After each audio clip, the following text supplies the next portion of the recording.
Good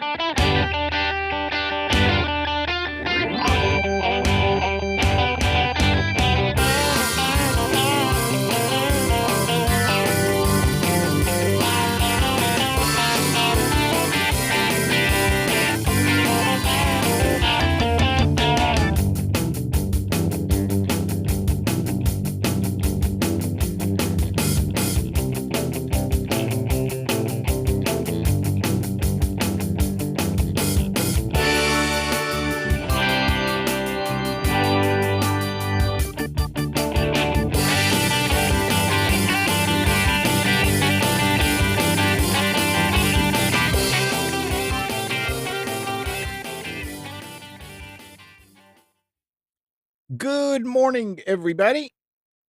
You are tuned to Computers 2K now on the Nissan Communications Network. I'm Amnon, your host for the next couple of hours, along with Mike. And that's the end of that story. That's the end of this story. Yep. Gal is out of town. Exciting today. Say again? This will be an exciting one Yeah, today. I know. Gal is in DC. Spence is still in Alaska. Nick is at home in Wilmington visiting with Florence, or maybe I should say Florence visiting with him. They don't have power, they don't have internet, they don't have cell phone, or it's in and out. Cell phone, he said, last I heard from him, cell phone is going in and out. Anyway, we hope that everything is okay there. Our number is 919-518-9773, Computers 2K Voice on Skype. And this morning show is made possible by VMix Software, Telestream's Wirecast software, and is sponsored by Tom Sinclair of Live Streaming Gear. So, yeah, I say... Nick said at 1:20 this morning that they just took a direct tornado hit. Yeah, I saw that. I logged into the TV station where he's supposedly still is staying there. I mean, he said he was going to go home, but I don't think he did. And they did not talk about it for about I listened for about an hour, and there was no mention of it. So I figured that hopefully it wasn't that serious. And I said, we hope everything is okay now. Everything is not okay there. Obviously. Yeah, they've got a mess. It's a big mess. The eye went right almost on top of them, or maybe did go on top of them, kind of. But yeah, it's a mess. We kind of dodged the brunt of the storm here. We had some strong wind gusts, trash cans rolling across the street and things like that. Next door neighbor had a tree fall on his house. Ouch. Yeah, I was worried about that, and every time we heard any kind of noise, I would go and look. Yeah, that's bad. Rain, the gauge is saying 2 3/4 inches now. Yeah, it hasn't been as bad, but I noticed something. I'd be interested in some of you older fellers out there. Probably ought to wait to talk about it, but I've just observed something this time that I really haven't observed before, because what was predicted to be a cataclysmic event even here turned out to be not much more than a bad rainstorm. And yet people are still burned out over it. What I think is, and I don't want to sound touchy-feely, but I believe that people are just stressed out over wondering whether they're getting ready to lose everything they own. Even when it doesn't happen, the stress that they went through to get there. Yeah. It's like getting a bad diagnosis at the doctor and then finding out that the diagnosis was wrong and you're really okay. It's a relief, but that doesn't mean you haven't been through hell emotionally. Oh, I mean, absolutely. And the day before the storm, I mean, I was looking for to take something because I was so anxious. Because you figured, okay, yeah, it's gonna hit us, yeah, it's gonna hit us, and then at about 1:30 in the morning, power went out, and I normally kind of wait. I was asleep. Kathy woke me up and said power was out because she was still watching TV, and so I went and started the generator and put everything back, and couldn't go back to sleep. So I stayed working until about 5:30, and then I went I went to bed still with the generator, and as I was laying there, I looked at the window and I saw a shadow of a tree limb moving, and I said, how can I see that? I mean, there are no lights." So I looked outside. No, the lights were back, and then later on, I found out it came back at about 4:15. So I mean, it just I don't know. And it's still a I'm still anxious because like you said, I mean, a tree can fall at any time. Uh, things can happen when a storm like that is going on, and let me tell you something, as much as you sort of, like, rely on the Weather Channel, I can't stand them anymore. I mean, they dramatize everything to the max. Give me a break. They're crying wolf. Well, I mean, it wasn't completely wolf, but I mean, to make it sound like it's worse than what it is. It's bad. Don't I'm not minimizing. It is bad. I But I am mean, not. I mean, it's the fact is, the more they dramatize it, the more people stay glued to it. It's done yeah, for that's ratings, true. But and a lot of the reporting is highly irresponsible. yep, the funniest thing, and how always we talk about fake news, and I'm saying even Channel Five's weather is fake news. Oh, no doubt. But then Gene says, But you know why? Oh, go ahead. well, Gene says, don't tell people on the coast it was overstated because it No, won't be over for another 3 days of flooding rivers. No, never said absolutely that. When we're talking about the thing that gets me is whenever they're predicting where this hurricane is going to go 5 days after from the present, when they absolutely have no clue. They right. absolutely do not have a clue what's going, and that's not a criticism. They just don't, because these hurricanes have their own rules that they follow.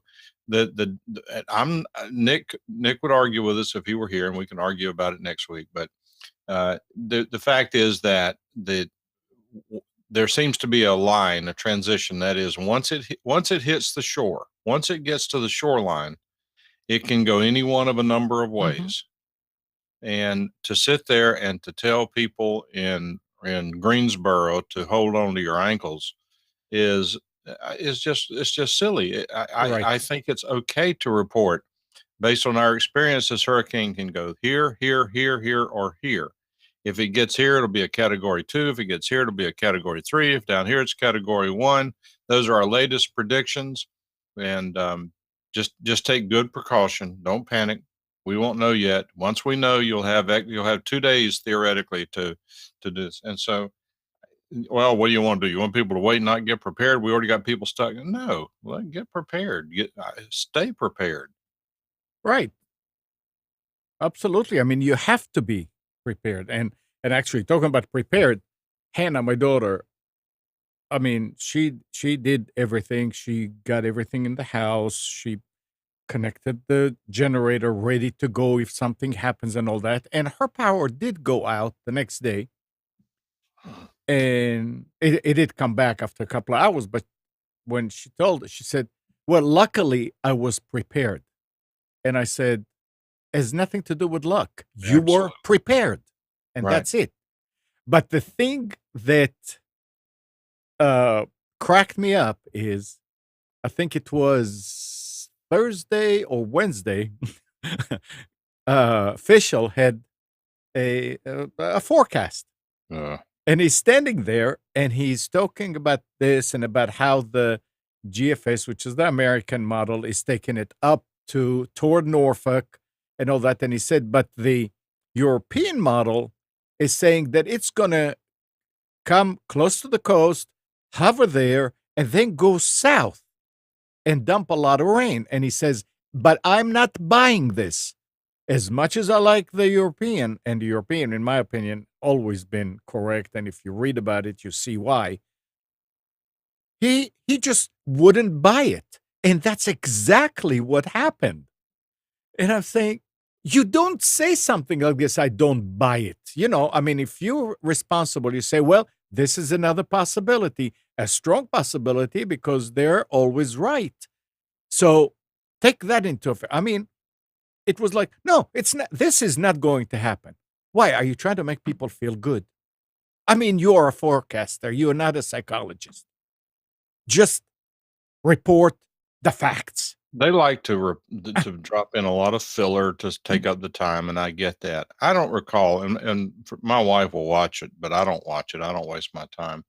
But one of the things that they could do, in my opinion, to fill up some of the time is interview people. What have you done to prepare for the storm? Yeah.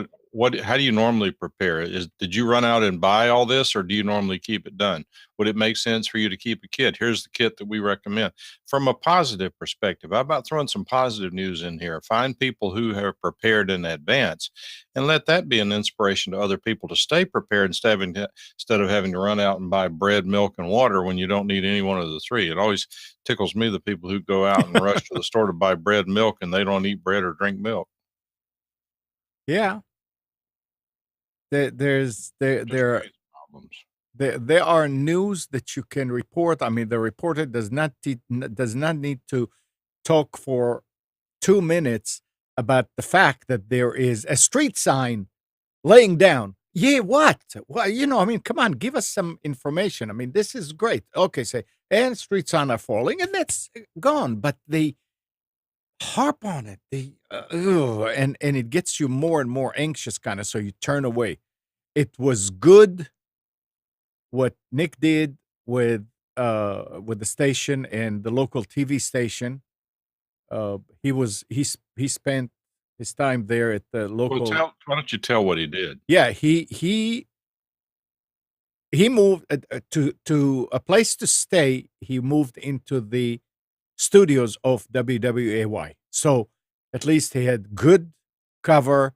He had electricity and all that.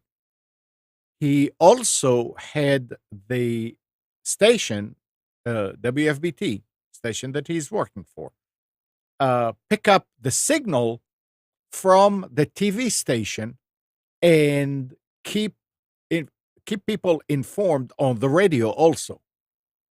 So it was a simulcast, and it worked. It was great. Of course, I mean, I didn't listen to WFBT much because I had a link to the TV station, when you see the picture also. But every now and then I would go over there and turn it on just to see that it's still running. And he added I don't know how he did that with the phone number. He added a phone number Stream that Monster. a what? It's a service that Stream Monster offers, but to explain what it is. If your internet goes out and you can't listen to TV or you don't have power, you can call that number that they give on the air, and you can listen to the station. And the station, since it is independent of the local resources, I mean, it doesn't matter if power is out, and power did go out at the transmitter. Because it's all being done in the cloud. It's out now. Yeah, you could keep on hearing reports and see what's going on. When was it? Yesterday morning, like sometime at night, their cell service went out. So he couldn't even do that. But he did say that it comes and goes. So every now and then he would put a message, and somebody would say something, and you would never hear from Nick again. and you know that that's what's going on. He lost the signal, and then later on it'll come back and answer or say. So he did. I mean, Nick did a fantastic. And every time I would talk to him, he was battling technical stuff. He was doing everything he can to keep that station up on the air so people could get to it. And kudos. I mean, he's a hard worker when it comes to. I mean, we always rag on him, but he did fine under pressure. He did Oh, fine. he bubbles up under pressure. He does great. Yeah, He loves it. I mean, that's part of the excitement, and I mean, he's the only one in the station who stayed back. yeah. He stayed down there to watch the store, but thankfully he had the relationship with WWAY that he was there with them. They're used to being in bad weather Right. situations. They've got the utilities and the facilities, and uh, I mean, it just worked out great all the way around because I'm sure he was a resource to them. He Hmm. learned a tremendous amount. This is the first Oh yeah. hurricane he has ever seen in person, Hmm. and I really was never concerned for his safety. If I had been concerned for his safety, I'd have driven down there and yanked his butt out. Yeah. But that was not necessary, and I never had any concern for it. When the power goes down, he's he would stay in touch with Amnon and me, and I can't imagine how many people he was texting and talking to. I mean, he was, at some point he had to be ready to say, "Stop texting me. I watch the darn TV stream," and so forth. But it really was a good event for Yep. him, and now I hope he's not listening because I don't want him to hear me say this because I'm not being critical. It's human nature, but he doesn't realize how stressed out he is right now because he's dealt with the unknown. He's been right in the middle of it, right in the bullseye. Serious things could have happened. Serious things in terms of property and so forth have happened. Hmm. Infrastructure issues down there are very, very serious. It's going to take a long time to get things straightened out. Right. But on top of that, what he probably is in denial over is how exhausted he is. Yeah. He He didn't has to sleep be much. exhausted. I mean, he's sleeping on the floor in the control room with a sleeping bag. Yeah. He's going to find out. This is why I told him after you told him to come up here for a break. I said, "Yeah, Nick, you really need to do that. You need to get away.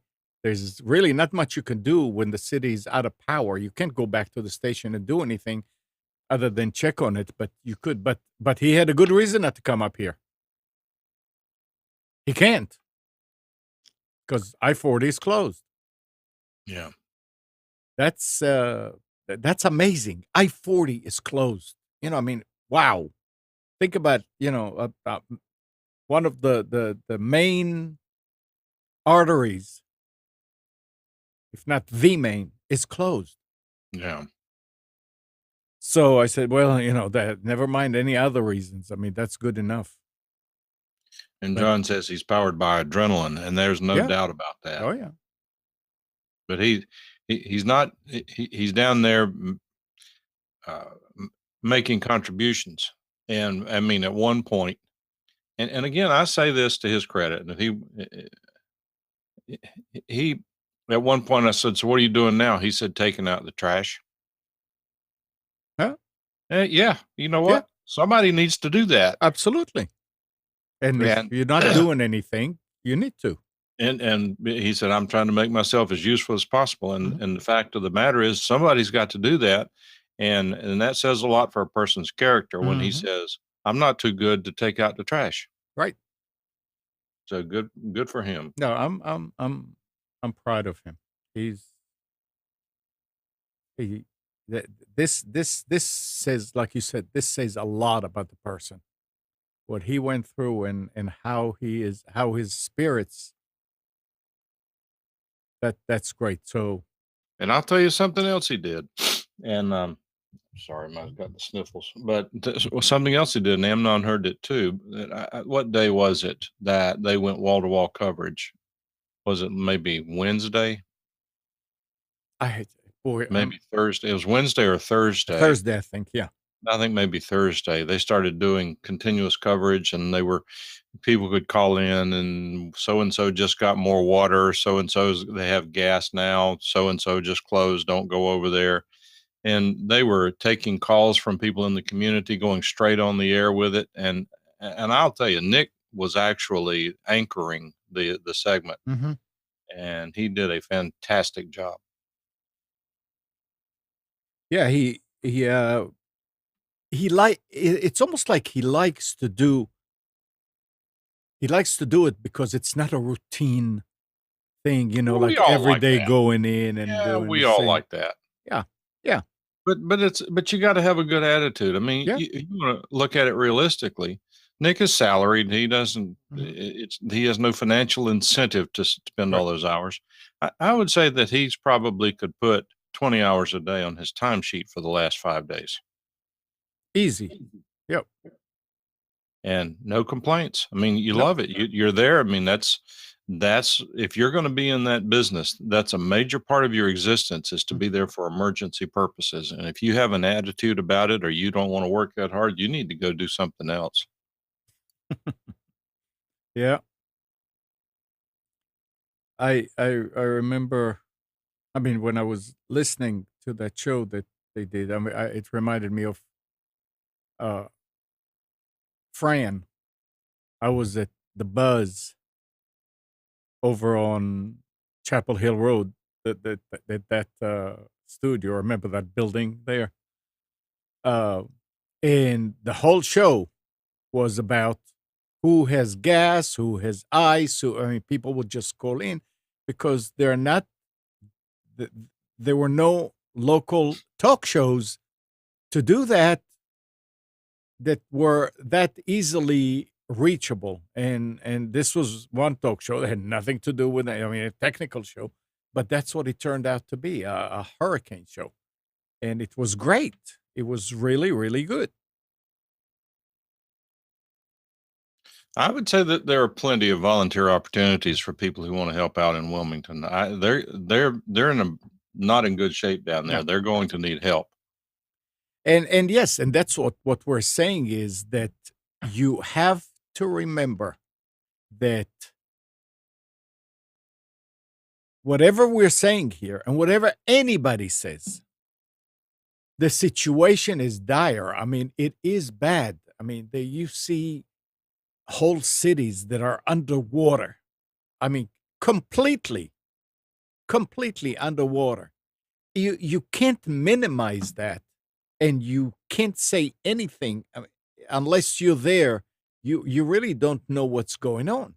Well, if you're not there, what business is it Uh, of yours? right. Well, yeah, but I mean, you feel for them, you pray for them, you hope for them, and by no means anybody here is trying to minimize the effects, the outcome, the situation. It is bad. Any way you look at it, it is bad. So that's when it comes to that. So Nick, keep doing it. All right. Let's see. I mean, I don't. Did you go out at all? Anywhere? What do you mean by go out? Go outside driving into the city or whatever. I I've been out a few times. I don't remember which day or Yeah. time. I didn't go out in the middle of. I don't even know when when the storm would be officially here. I mean, we lucked out. We lucked out. Absolutely. We really only got. He, I mean, what? How much you said? 5 inches around? How much No, did you? no. Gene says that at his house, it's 5 inches. Right. Our gauge, which I emptied, I think it was Tuesday or Wednesday, now showing about almost 3 inches. Okay. So and you look at the radar, and the radar is showing, wow, yeah, it's all, you know. And I'm saying, where is all this? Thank God, knock on wood, it's not here. I don't want it to come here. But Yeah. you wondering about that. So no, I didn't go out. I didn't get in a car since, I think, Wednesday. No, I mean, I've been places. I went to. We went out to eat last night and all that. I mean, but since yesterday, it's just been rain, not been Yeah, hurricane, as far as I know. yeah. I mean, it's just that the yard is full of little bitty limbs and a lot of leaves that fell Yeah. off, but that's about it. Yeah, there's a lot of stuff in these trees. In fact, Yeah. that's interesting because, as I was saying earlier, a tree fell on our next door neighbor's house, which is really interesting because they were out walking around. I was out in the garage. They stopped to talk a little bit, and they said, "Oh, I noticed you cut down a bunch of trees." I said, "Yep." I said, "I'm not a big fan of having these gigantic trees in that distance of the house." I said, "Unfortunately, I could only take down about a third of what I would like to take down because of the HOA and so forth." But Mhm. I said, I do feel several of them were leaning this way. We had to take down several that we would like to have kept, but because they were leaning towards the house, we chose to take them down. Mhm. And when you take them down, if you leave trees, what's left, if they're other than pine trees, they'll spread out and blossom and make it look like you didn't even take any trees down in a couple of years. And so that's what we did. But we're in a very mature neighborhood. We moved in this house 2 years ago. We're in a very mature neighborhood. Well, I'll say very mature, 30 years old, but it had been, I guess, forest before that. And when they started the neighborhood, they have these requirements in the HOH, can't cut down trees without permission because they want to maintain the look of the neighborhood. It's now my opinion that a lot of people need to be cutting down a lot of trees in this neighborhood. A lot of these trees are 60 feet, 70 feet tall, and a lot of them are pines. Every time there's, even the 2 years we've been here, every time there's a major rain event or something of that nature, somebody's getting a tree falling on their house. These Oh. trees, it's like a forest. They need to be thinned. Yeah, and as far as the HOA, I mean, the HOA will not allow you to take them down. But what I mean, if I had your trees, which we have a couple of big trees, what I don't want to take them down. What I want to do is trim them in half. Like, just get somebody to come and say, okay, this is 60 feet, make it 30 feet. Because they'll come back and make it, but it's a lot of money. I don't have the money to do it. Spence called the other day to just see how things are, and he was saying, and it made a lot of sense. He said, if those trees withstood Fran, then they will probably be okay, unless it's a hurricane here. But there are a lot of dead limbs on those trees that don't need much to fall down, and those limbs are the size of a small tree. Sure, they are, because these are big, big trees. Yeah, No, it's so expensive now and so hard to get anyone to do any repair work. yeah. You don't want a tree falling on your house. No, you don't. You definitely don't. I remember we took a few of them down when a neighbor of ours had a crew. I think it was about 10 years ago, and they were going to sell, so they took a big tree from the front of the house and big tree on the side, but they had a crane that was here and doing the work with the crew. So I went over there and I said, how much would you guys charge to do this and this and this? And the guy came over. He said, well, we're already here. Normally it'll be that much. I mean, I think it was $3,500, and they took uh, a tree that was about 3 feet diameter. They uh, trunk right there at the bottom, which was about 4 feet from the house. They took that out, and they took four or five other trees down completely, and it was done really nice with a crane, Oh, yeah.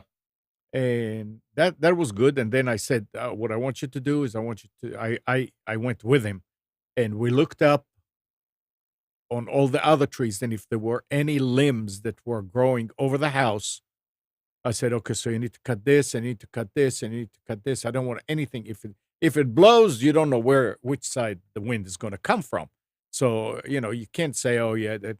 But you can, if something is going to just snap and fall down, you want to make sure. So this was good, and actually by the garage a couple of years ago, I went outside, and right behind the garage there was a huge limb that fell down, and I'm glad we went through it and we said, let's cut all those over here. So but yeah, it's a lot of money to have those things, but to trim them in half, that will prevent a hurricane from bringing them down, because it's like you cut your sail in half. and Yeah. it can't catch the wind. So, Well, this business about having trees too close to the house, these roots will destroy your yep, foundation. You need to get within the root distance of a live tree. You need to get it away from your house. I mean, it's absolutely. Yeah. I if it mean, were yep, if that tree 5 feet from your house were the last tree on your lot, you'd take it down. yeah. I would. I mean, when we had the money, said, yeah, let's do it because when we bought the house, what almost 40 years ago, you could see a crack in the wall, and the inspector said, yeah, it's probably this tree, but he went under and checked and all that, and he said, but it's okay. I mean, it's a mature tree, but you should think about taking it down. Let me tell you the problem that I think we have now because we did that. I think the tree now is that I know the tree trunk, whatever was left, which was what, about a foot high, is rotting out. There are places where you can poke something in the ground and it goes right in. And I think rain is going down there, and is coming up under the house in the ground. I think. I don't know. So the next thing Get I'm you gonna some dirt. Dump you some dirt in the hole. Get you well, a shovel. I did, but it's also the wood itself every place, and you don't know where it's not just around. I did around. This time I went and I covered it, and we don't have as much water under that. I mean, we always had water with big rains, and we have Yeah, some pumps and stuff like that, so it's okay. But yeah. it wasn't that. We got a water problem here. We've spent several $1,000s trying to tame the water flow around the Yep. house. We're on the side of a hill, so we get all of the neighbors' water, and Mhm. we have one drain that we have to go out and shovel and clean out periodically. I don't know what the people did who lived in this house before us. I think that A lot of people don't pay attention to these things I don't know, until Emma. it's too late.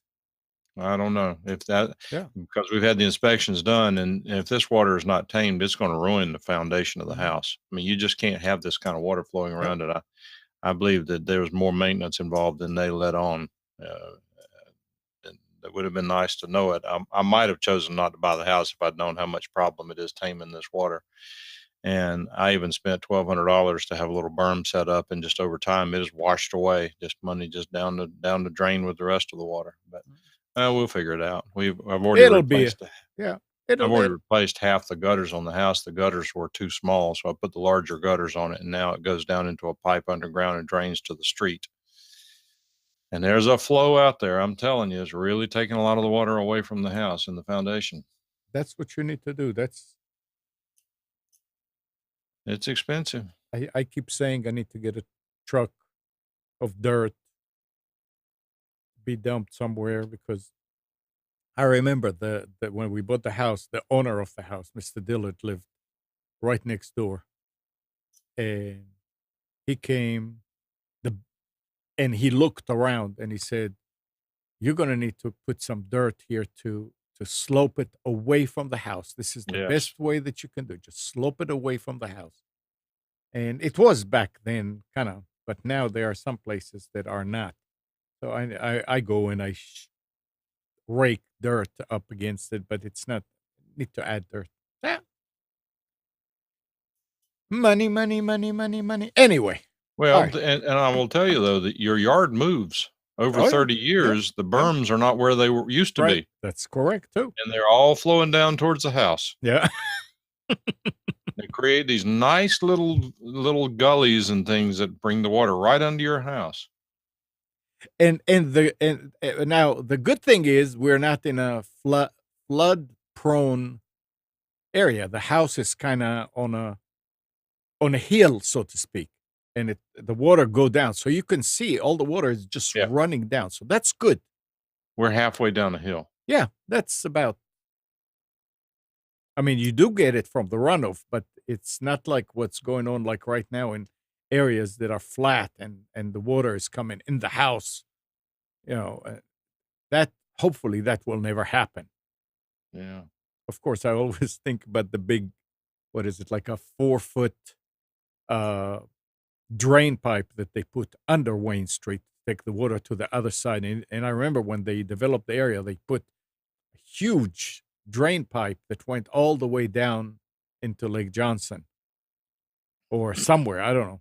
Mhm. And it's way down. It's going straight down, but you always think, "Well, what if that thing gets clogged up?" If it's 4 feet, you can put a little person in there with a Well, shovel. yeah. Oh, yeah, it's huge. I mean, it's huge. All right. 919-518-9773 Computers 2K voice on Skype. And if you had any hurricane stories or technical stuff, call us. Let's talk. Um if you logged into the chat is misbehaving today a little bit. And you're not participating. It may be that what you're looking at is really not the uh what's going on in the chat. I was clearing and clearing and clearing it to get Arnie to be able to log in as himself, and you see I'm still logged in as Amnon too. It will not let me log in as Amnon. Um, but you need to just refresh the page one time and see if it's asking you to log in again, then you know that you logged in before the last clearing, which was about 5 after 9 or 10 after 9, something like that. Now, as far as Okay. tying the hurricane to computers, Yeah. I have spent no time online in the last 5 days. Oh, I have. I mean, other than the periodic sit down and check a few things here and there, Oh, and yeah. I see. I mean, I just opened my Gmail account and I've got 18 messages in the inbox. Oh.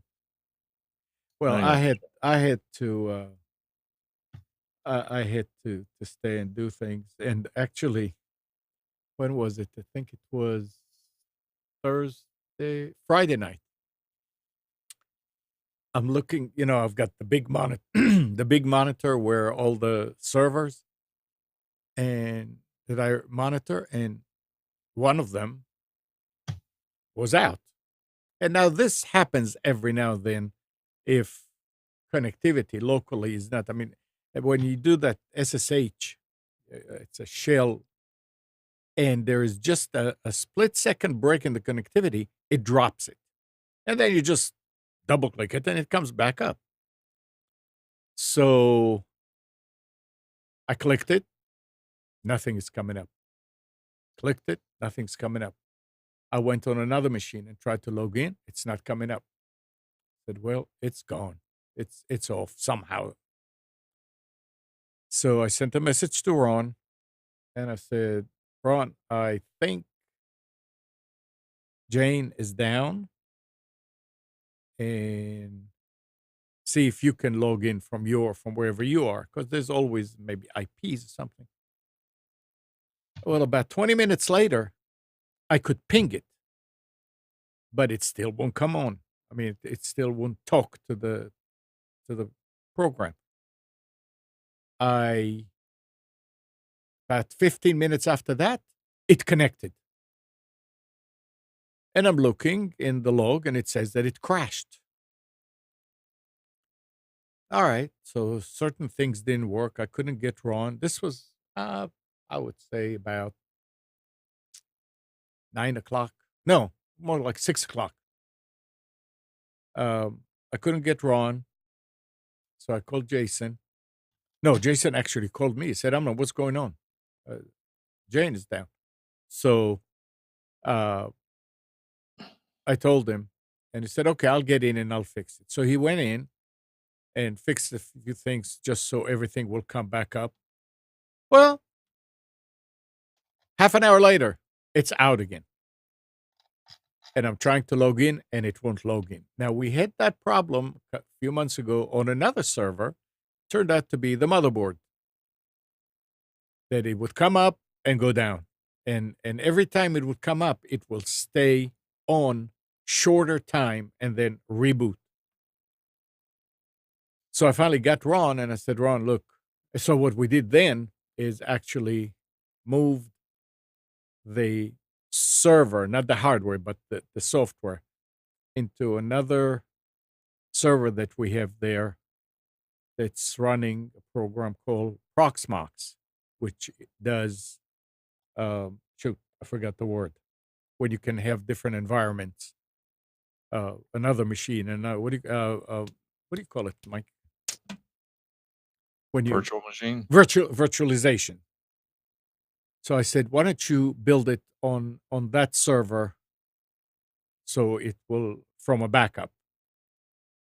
So he did it. Took him about 2-3 hours. He said, okay, it's up, and it's fine. So I told him, I said, Ron, can we do the same thing with Jane? Because I don't want to go up there now. And I said, and what we need to do is you need to go and change the IP on that machine.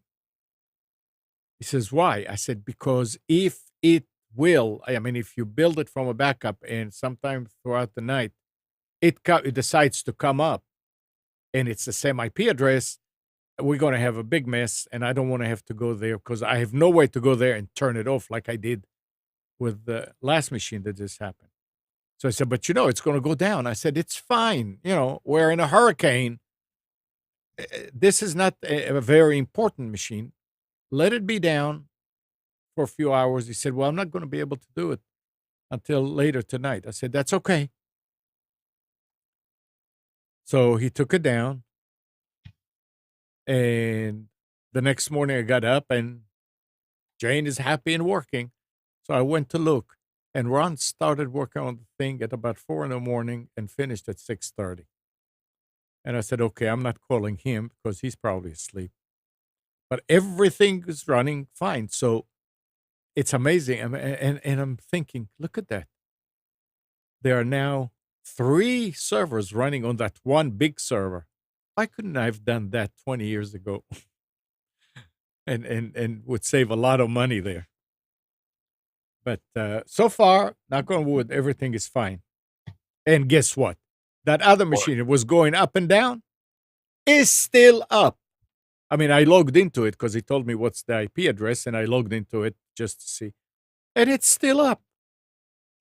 So, I don't know. Kind of weird. Gene says, got trees problem? Oh, okay. That's good. Uh, That's good to know.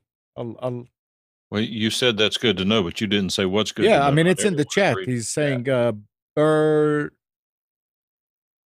Beards tree. birds tree. Beards. See, that's Beard. that's how good I can read. Birdstree.com. Yeah. Okay. It's not, what is it? What is this? What is this, Amnon? It's beards. Yeah. Thank you. Beards. Beard. The beard. The beard. Yep. All right. Anything else about the hurricane? No, it'll come to us. All right. It's going to be a hurricane show, so we'll just keep bouncing back to it. If anybody wants Yeah, to call in and relate their experiences, we might as well. absolutely. So, according to a new report from First Orion, nearly half of the mobile phone calls received in the U.S. next year will be scams. They Half. took half of the phone calls. I think it's already there. It says the percentage of scam calls in the U.S. mobile traffic increased from 3.7% last year to 29.2% this year. And it's predicted to rise to 44.6% in 2019. They said that in a press conference, and they said the most popular method scammers use to try to get people to pick up the phone is called neighborhood spoofing, where they disguise their number with a local prefix so people presume the calls are safe to pick up. Third-party call blocking apps may help protect consumers from known scam numbers, but they can't tell if a scammer hijacks somebody's number and uses it for scam calls. No More Robo works really nice. Um, most of the time. yeah, Voipo works great because you can go right into your uh, interface and mark something and say, okay, from now on, if that number calls back, gives it a busy or give it a disconnect and things like that. Um, on the cell phone, can't remember what I'm using, but there's something that with the call blocker. Yeah, call blocker. There is something that you can tell it what the which exchange and the first three numbers of the phone number. And I remember at one time there were a lot coming from a 214 something. And I said, okay, nobody's calling me on the cell phone from 214. Mark it. Oh boy, that cleared a lot of stuff. But when it comes from, I mean, you can block 919 852, because that's a local exchange. So and you can see, thank God for caller ID, but I see a lot of I would say that 75% of the calls that I get onto the cell phone get dropped by themselves. And I'm assuming that's because of the call blocking. On Voipo, it rings once and stops. Why So don't you tell what Voipo is? Voipo is okay. If you look right under the chat, there it is, Voipo. Voipo is a voice over IP service. It is a great service. It's cheap. You get two lines. It's the same number, but you can actually be talking on one and the wife can pick up the other to call out. And it's something like $185 for 2 years. And it's unlimited this and unlimited that. Go Yeah. ahead. You were going to say, Mike. No, I was. I don't think 2 years. Yeah, that's about $75 a year. Yeah, something like that. 80 plus some taxes and all that, I think. And they're good folks. They're good folks. It works. It is reliable. I've got it for the business. It works with No More Robo just by clicking something, and it is. I mean, if you're paying more than, I think it comes to like the first year. It's like no the first year you get a year free. Then when you renew, they always have get renew for 1 year and you get 2 years.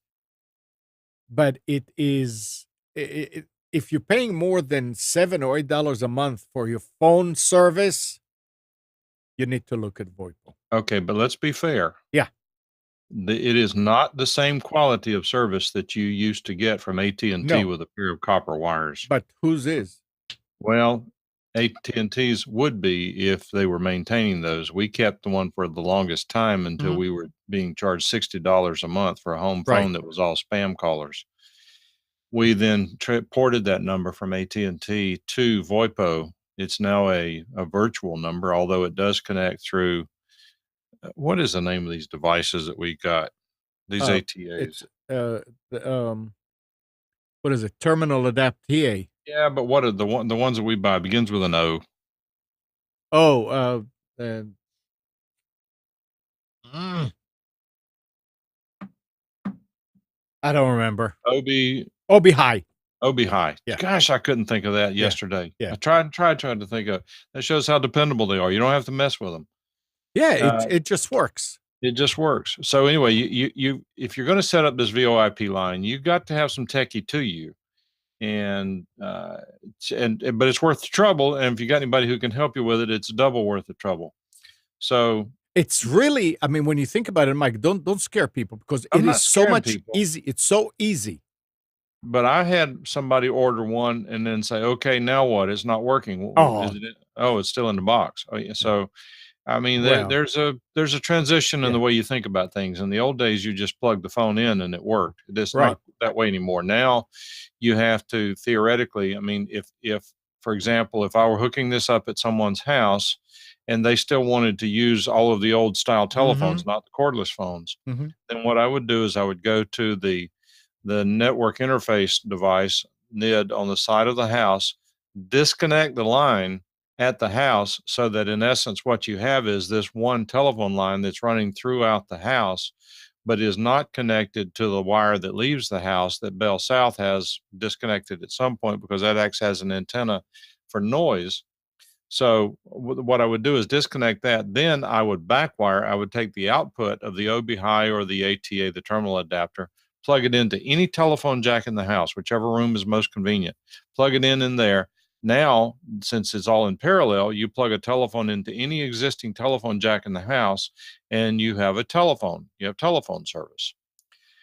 The difference is that this service is not good for 911. You can get a service that supposedly makes it good for 911, but it does connect to a device, a little tiny computer that connects to the internet. If your internet goes down, your telephone goes down. Mhm. Here's the beautiful part about that. It has, when you log into this interface, has a lot of stuff in the interface, a lot of options in there that you'll never get with any other phone, as far as I know. Maybe other VOA IP providers probably have it, but you would never get it from Time Warner, or you'd never get it from AT&T unless they wanted to charge you $5 a month for nonsense. But having said all that, that you log in, configure these things. One of the things that you can configure is, if the internet goes down, what do you want me to do with incoming phone calls? Mhm. Send them to voicemail or send them to your cell phone? Right. It's called failover. Yep. And Works too. I actually use it even farther than that, the way that I'm using for the business. The 919-852-2121 rings. At Voipo, it says, if there's no answer or if it's busy, forward it to my cell phone. My cell phone has a forward call forward on busy or no answer into a second line at the office. So what happens is, if I'm on the line, if I'm away, then somebody calls the number, it goes into the cell phone. So I get the call. Let's say that I'm in the house and sitting in the office talking to somebody on that line, and I can't answer. It will forward to the cell phone. I can pick up the cell phone if I wanted to and just say I'm online or whatever.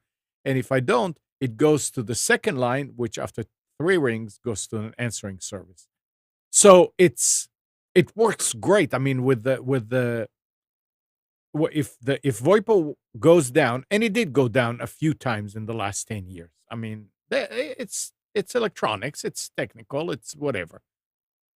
Then your phone, your cell phone works. I mean, that becomes your phone. So yeah, there's a lot of things you can do. And if we are, I mean, we have Uma on the house phone.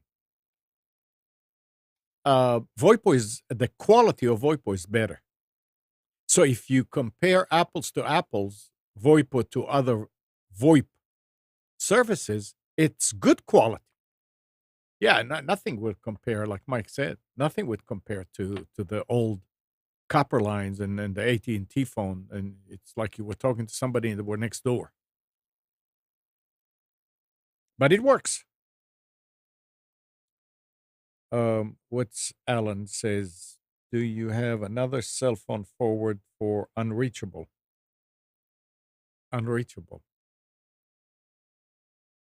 Alan was saying, do you have another cell phone forward for unreachable? Yeah, I'm wondering, what does he mean by I think what unreachable? he means is that if That's VoIpo doesn't answer, it forwards to your yeah, cell phone. What yeah. if you're not on your cell phone? What does it do? Then it goes to the next. It comes back to a second line at the house. It forwards to another number, and it rings it. And then if that number doesn't answer, it goes to an answering machine. So I guess by unreachable is no answer. It forwards on busy and forwards on no answer. So if it sees busy, it forwards. If there's no answer, it forwards. The same thing with the cell phone. if I'm sitting and talking on the cell phone and it rings on Voipo, I can either pick up the phone that Voipo is connected to, or I can leave it alone. And after 4 rings, I guess it forwards to the cell phone, and right away it goes to the second line in the house. And it's the second line is with a different service. It's with the UMA, because the UMA we have 2 lines also. And I mean, all this together, when you think, here it is, Mike. The business lines, 2 lines, the cell phone and the house lines are cheaper than one AT&T copper line. It's just amazing. So yeah, I'm like you. I kept a line for a long time, the second line of the business, and finally I said, no, that's ridiculous. I'm not going to pay that kind of money. I mean, for what? I mean, what do you get? AT&T intentionally jacked the price up to get people to get rid of it. By Probably, 2020, they wanted to do away completely with copper phone lines. yeah, yeah. That's it. There is a forward, like Alan said. There's a forward on busy and forward on no answer. What is unreachable? That nothing is happening, because to me, forward or on not reachable means that I can't get anybody to answer that phone. That's the same as forward on no answer. Not same as no answer. Okay, when the tower can ping the phone. So what he's saying is that I what that's what I don't happens know. if your cell service goes out? What happens? Does it have the same server level redirect? I have no earthly idea. Never happened. So I don't know. That's a good question. Is this But something? this Is this something? prediction, Go go ahead. ahead. No, No, no. no, I'm going to change the subject a little bit. Alan, is this something that you came across that happened? Because I've never, when the phone, no, the phone is turned off has nothing to do with that. I mean, my phone is turned off for long periods of times. Yeah, it works on the same. If my phone is off, which it is right now, it will go to the next line. So it will forward. But I don't remember seeing anything about not reachable. No, I don't have, yeah, I don't have voicemail on the cell phone. There is no such thing. I did not enable it. So in essence, if you call, it would have ring and ring and ring and ring and never answer. But it's set up to forward after 4 rings. So if it's turned off, it goes right away to the second line. So yeah, it works. Okay, Mike, go ahead. You are No, I don't, I was okay. going to go back to your comment about how 40-50% of calls Yeah, will be illegitimate calls. I mean, something's going to have to change because I don't answer my cell phone now if it's a number I don't identify. right. Sometimes I miss important calls. My theory is that if someone calls my phone and I don't answer it, if it's important, they'll leave a voicemail message. And if they don't, well, that's just unfortunate. Yeah. Um, One scheme that is sometimes annoying, but I guess it works, is when you call somebody and an answering device answers and says, "Please state your name, and I will connect you," and or something like that, and you have to say Amnon, and then after a couple of seconds, somebody answers. That will stop them, I would imagine. Say that again. You I if missed if you something. call if you call me, instead of me picking up the phone, there is a man in the middle somewhere in the exchange. It's a option that you can invoke on some services, and it says, "Please state your name," and you have to say Amnon or say your name, and then it rings. And I guess at this point, it shows on the display of the phone, on my phone, or your phone, if you had that, it'll say Amnon. Oh, And I then yes. you decide, okay, yeah, I can answer. So there's no, somebody can always say that. But I think when they call, they don't actually sit there and dial. It's a machine that does it. And by the time the people pick up, it's not working. So I mean, it's annoying. Don't misunderstand me. It's very annoying, but it comes with the territory. But I think that there are many technical solutions that would solve the problem. Why Oh, they are available, I don't understand. right. Case in point, let's suppose and I use Verizon, which I don't like, but I use Verizon. Mhm. Why don't they and they charge me $5 a month to be able to manage my data. Manage. Yeah, to be able to say each person gets this amount of data Oh, okay. because we're on shared plans. They charge me $5 a month for that capability. That's just pure profit. That's ridiculous. That's Yeah, that's just one entry on a computer. absolutely. But having said that, the there ought to be an option on there. There ought to be multiple anti-spam options. For example, let's suppose you call my cell phone number. One option could be, please enter the code 504 to be connected, like a CAPTCHA. Yep. Mhm. All right. So 504. Now, well, that's right. Computers would be able to figure that out. Well, maybe so, but there are ways of working around that too, and it would take them a while to catch up. A second thing that you could do, and iPhone sort of has this, but not really, and that is that unless you are in my contacts list, unless your number is Mhm. listed in my contacts list, you're transferred to a voicemail that says, unfortunately, your telephone number you're calling from is not part of my telephone's database. Therefore, you will be forever transferred to voicemail. Please leave a message and I will return your call, Yeah. because that'll get rid of the illegitimacy. But I will tell you what I have started doing. I don't know if it's made any difference, but I do believe that most of these calls come from the same company. Once your number gets on a list, I don't Mhm. believe it's 50 companies calling you. I believe it's 5 companies calling you 10 times. Google is one of them. Well, whoever it is. Yeah. But having said that, one of the things that I've started doing just out of curiosity is every call that comes through, I answer it. And as soon as I hit the answer button, I hit the mute key. Mhm. What this means is that their computer has dialed my number, but which answered, but did not get a response, meaning that it's not a valid number. And I Okay. believe it has taken me out of some databases. Oh, I ought to try that. Well, I mean, what's it gonna hurt? I mean, if you talk, then it's flagged you as a hot one. Well, the way what I do, I'm gonna try this. This is good. But when I see something that a number that I don't recognize, and it's only on the business line, I go, "Hello." I answer it like that. If it's number that I recognize, Delta Force. But if I don't recognize it, then hello. And if somebody says, "Is this Delta Force?" I say, "Sorry, yes," and I start talking normally. But otherwise, I somebody comes from the other side and says, "Is this the?" And you know that a telemarketer or whatever. Yeah. And I just keep going, "Hello, hello."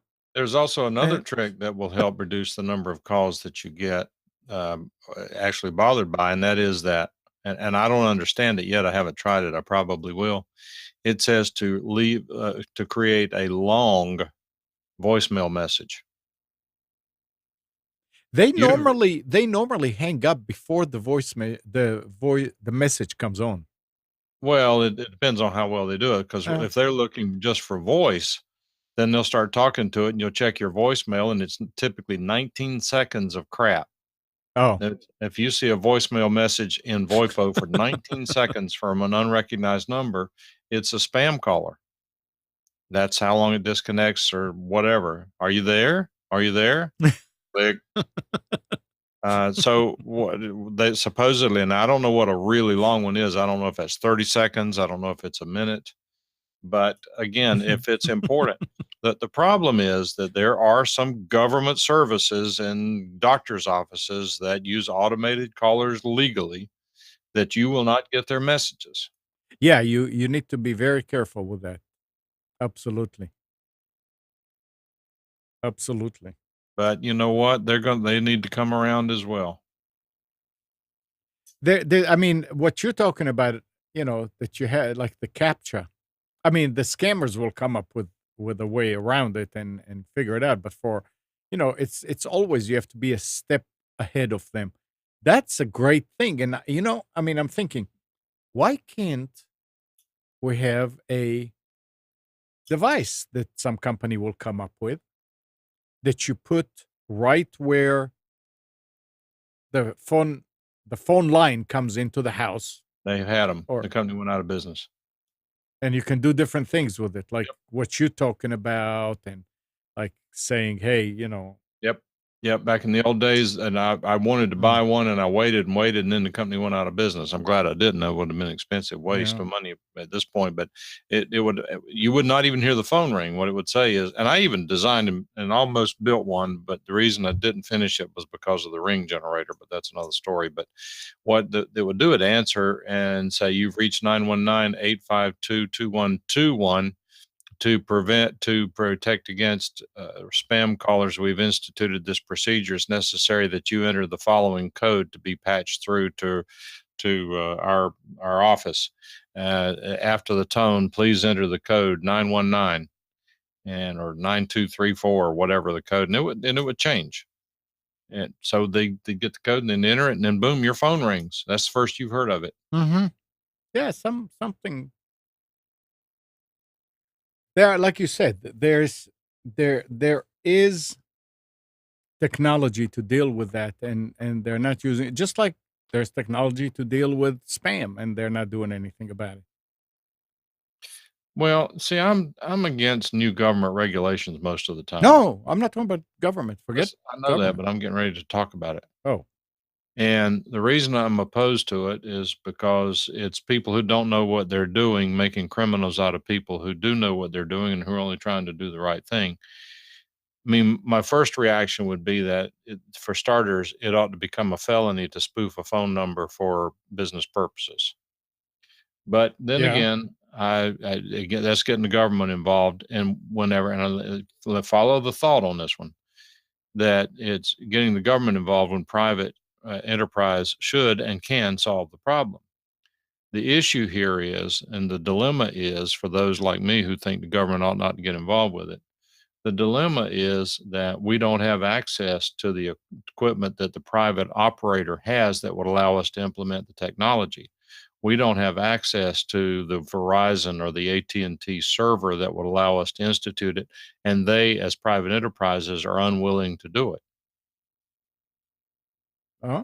Let's think about what's probably going to happen. Remember, there was a prediction about, I don't know, maybe 1840, 1850, somewhere along in there, as I recall. It may have been 1750. I'm not sure, but there was actually a prediction that the world would not be able to survive, but because with the growth of population, how was it this thing said that with the growth of the population and people needing to become more mobile, that the amount of horse poop would make the world uninhabitable. So when Uh, I hear all this global warming nonsense, that's what I think about. That's just the early version of global warming predictions. And the other thing is that the world is doomed because we're going to become overpopulated. To be able to survive as a population, we will have to go to another planet. That won't work because the number of people who would have to leave would cause so much air pollution from the rocket that it would destroy the planet trying to get away from. I mean, just all this crap that people come up with, and they don't take into account things such as clean burning fuels I mean, it's just insane. It's just insane. predictions. They're worth what they cost you. Yeah. That's that's why a lot of this crying wolf over the hurricanes is a bad thing. It's really a lot of stations and networks trying to drum up viewership because they're suffering, and it just is playing with people's lives at some point. So I'm a little bit immune to it. Yeah, and we're paying them to tell us and to play with our life because it's our tax money What are you in going many to do? cases. We got the best money. We got the best government money can buy. Yeah. All right. So this week or last week, Apple showed some new stuff. All right, I'm gonna go take a break. You're being sarcastic because of this. I- Go ahead. Apple just killed the iPhone's headphone jack for good. Not only is the company no longer selling iPhones with headphone jacks, as they've removed the iPhone SE and 6S from their website, but they're no longer including a Lightning to 3.5 millimeter headphone jack adapter with the purchase of a new 2018 iPhone. The Verge also reports that the company is discontinuing the iPhone 10 with the introduction of its 3 new iPhones last Wednesday, which What's the model of the new iPhone I have no idea. 10? It is Yes, interesting yes. that they discontinued the iPhone 10 And replacing it with an with iPhone an 10. iPhone 10. Interesting. I didn't even follow what they came up with, but apparently they had a whole new kind of like slate of devices. $1,100 a piece. Jeez. Boy, there was something here that they were talking. Oh, no, that's not it. Okay.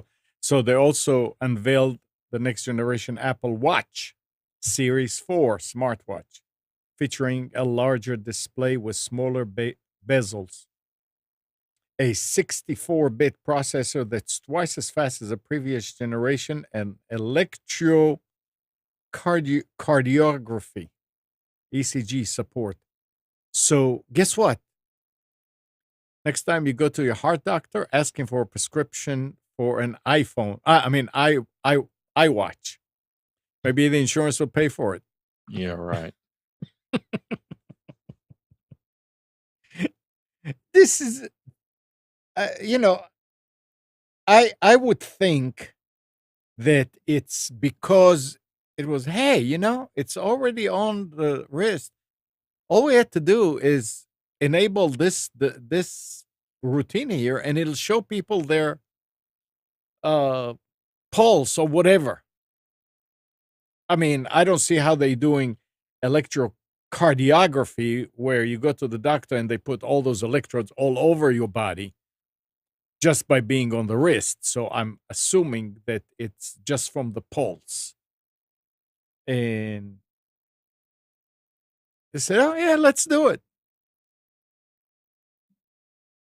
Next thing you're gonna hear is Apple got sued by somebody whose spouse died from a heart attack, and they're going to say, but we bought the iWatch just for that, and it didn't show anything. I'm sure there's a lot of little print right there when you buy it that says, hey, this is not for medical. This is just for fun, right? I'm assuming so. Yeah. But there was something about, where is it? About cell phones and how Apple and what's their name is going at it at each other's. No, I don't see it here. But apparently, uh, what is it? The who did who did Apple sue? Their mother? My mind is no, the other cell phone, Samsung. Samsung is coming up with a phone that has no headphone jack, the 3.5. in favor of having a bigger. No, was it the Samsung? I think it was Samsung. Maybe it was another company for a better battery that would last longer. Maybe that's why. Oh no, I'm sorry. It's a One Plus. Yeah, there it is. I was thinking Samsung. So the OnePlus confirm that the OnePlus 6T won't have a headphone jack. Instead, it will feature a larger battery that will be substantial enough for user to realize. I guess all the better batteries that we get today, the users can tell that it's better. So they come up with one that the user will be able to tell. But no 3.5. Well, Samsung is outselling Apple. Yeah. Well, I In mean, fact, Apple just dropped to number 3. I don't know how it's going to change with the release of the new phone, but number 1 is Samsung, number 2 is Huawei. interesting. I didn't read that. I mean, I think at this point, people that bought, you can't go and buy an iPhone every year. I mean, I know some people do, Of course they do. but most people don't. And when it comes to Samsung, I mean, they wait a few years and then they come up with it. So it's just a cycle that now people are saying, okay, yeah, it's time for me to upgrade. And they look and they say, well, this is cheaper, does a lot, has good reviews. Let's go with that. And that just makes it more and more. It's like a snowball that's growing. Apple is not suffering, I don't think. Well, it depends on Uh, what you mean by suffering. well, they're not going to a financial. No, they're Uh, not financially suffering, but let me ask you a question though, Amnon. Let's suppose you and I own Apple. mhm. We drop from number 1 to number 3. Yeah, Does that make for good dinner? no, absolutely not. I mean, my ego is hurt now. I was number 1, now I'm number 3. What am I doing wrong? And if I drop to number 3, what's to stop me from dropping to number The 30? number four. Yeah. No, I mean when we hear more about those new phones that they have, maybe there's something good about them that people will go for. I don't know. So this is an article that it was from last week, and I never got to it, but I thought I wanted to discuss this. In 2010, Google rocked the 60,000 billion broadband industry by announcing plans to deploy fiber-based home internet service offering connections up to a gigabit per second. Google Fiber, as the effort was named, entered the access market intending to prove the business case for ultra high speed internet. After deploying to 6 metro areas in 6 years, however, company management announced in late 2016 that it was pausing future deployment. In the Big Bang disruption model, where innovations take off suddenly when markets are ready for them, Google Fiber could be seen as a failed early market experiment in gigabit internet access. But what if the company's goal was never to unleash the disruptor itself so much as to encourage incumbent broadband providers to do so, helping Google expansion in adjacent markets such as video and emerging markets, including smart homes. So what if they just did it so AT&T and Comcast and all will jump and say, "Oh, we have to do it, we have to do it," and then they come, YouTube and all that. Yeah, that's nice Well, I don't know. thinking, but I don't. I would love to know what people in chat room think because I have AT&T. They're not good. The fact is that Google Fiber is within half a mile of my house. A lot of people on nextdoor.com, a lot of people on nextdoor.com talk about their Google Fiber. I haven't found anyone who's ecstatic about it. Oh, So not God, only have they God, not motivated AT&T and Spectrum to be good at what they do, they're not good themselves to Gal start. Gal has fiber. I mean, Google Fiber. He loves it. Well, So I don't know. I wish he was here to tell us, but it's look, not it's a matter of personal yeah. experience. The people who complain, the complainers are the ones who are having a problem. The happy people don't log in and say, "Hi, I'm having really good service from Google Fiber today." They log in, my Google Fiber is down. How's yours down? What kind of service have you had? Problem is that Google is not the answer to every question. They are not any better at implementing their system. They have a better design system from what I've been able to learn over the years with this multi-light colored scheme. I don't know what it is, but the fact is that if you use the same incompetent boobs to go out and hook it up and they don't tighten the connections well, they don't make the splices right, Mhm. they don't bury the cable, they don't do this, they don't do that, then they're not going to provide good service. So it seems to me that that's probably where they are now. You may, I don't know if I told you, but I got a bill from AT&T where they had jacked my bill up $31 a month. Did I Mhm. tell you that 2 weeks ago?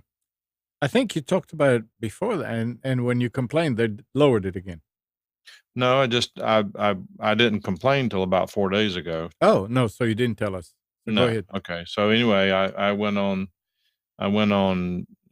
Twitter and griped about it, and their social media group reached out to me and said, "Oh, we can do better than that. Contact us." Mhm. Well, I wasn't in the mood to talk about it. I let it go. Finally, I sent them I logged in there and it said to the previous day, "Here is a link with a chat on it, and it's good for 30 minutes." It was 24 hours ago. I responded to them and I said, "No, don't send me a link. I don't stay logged into Twitter watching my thread through stream timeline all day long." And oh, okay, fine. Here's one that's good for another 30 minutes. This was about 4 hours later, and I saw it the next day. I said, "No," I said, "we need to do better than this." And finally, I sent one back, and he said, "Okay, are you available now?" And I said, "Yes." So we started a chat, and we went through it, and he looked at it and he said he saw where they jacked the price up and he said, we're gonna do something to help you with this, so please don't worry." And I wrote him back, I said, "Rest assured, I am not worried. I know how this one ends."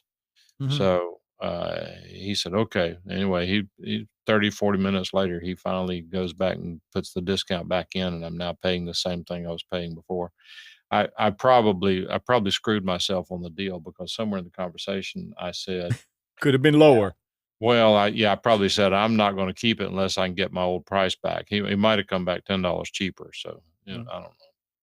That's okay. I mean, Anyway, in chat, uh, John is asking whether Google is still building. I don't know whether they're. Depends on what you mean. I don't think they're adding any communities, but they are certainly expanding within the available territory where they have the capacity, and that they theoretically it could become available in my at my house because other neighborhoods around here have it. The problem is that I think they have to have a pre-commitment or a certain amount of interest on down a street before they'll go down that street. mhm. But I also understand that they're only burying this stuff about a quarter of an inch below the surface level, and a lot of the cables are washing up and getting damaged and all that. So I don't know. I thought the whole problem that they had was that it was they couldn't get access to poles. Remember? Now they have to bury it and carry, Oh, and they have right of ways. If you go to the town of Cary and go down my street, they have a right of way granted in 2015 for my street. interesting. But it's not a trivial matter to bury the cable. They've come up with this uh, technique for burying the fiber cable that it really does put it just barely below the surface. There have been some issues. Someone said that they were able to actually bury it between the cracks in sidewalks or something instead of having to dig under sidewalks. I'm not sure how all that works, but and John also says Verizon is beginning to roll out 5G for the internet, but not for TV. In our area, John? And I find that interesting because I did not realize that any 5G had been activated. Right. Because the 5G is not even supposed to hit to 2020. So if they're rolling it out now, that's fascinating. The last that I've heard about Google Fiber is that they will no longer pull fiber to the house, that they are going to do it wirelessly. They're going to bring it to towers and transmit from there, but nothing ever happened. In Texas. I mean, I whenever they first said wireless, I was totally opposed to it. It's inevitable. It might Yeah, as well get over it. And as long as it'll work with streaming video and all, who cares? right. As long as it'll work. Absolutely. I mean, it's not my first choice, but Did I've given up. Back in the old days, we used to when we were talking about copper telephone lines, we used to have copper calls. I mean, these darn things, you could understand every word the other party said. It was always clear. There was very little noise on the line. It worked great. Those days are gone, probably forever. Maybe they will get better. I mean, the iPhones have sort of flirted with the idea of having wider bandwidth. I know that some of the calls on Verizon, the iPhone to iPhone, the quality is pretty good because it's instead of 3 kilohertz bandwidth, it's probably closer to 5 or 6, maybe even 7, because they're using a different codec. Mhm. AT&T restricts that. They don't want to spend the money on the bandwidth that it takes, so they don't allow that on their service. This is where we noticed Amnon when we would take calls from who was it, Ron or somebody went to, I know that who was it? The guy who used to be on the show. Oh, I thought his name lived over in Zebulon or Wendell. He used to work for the iPhone store. He would always call and bitch about Apple products. You're not talking about oh,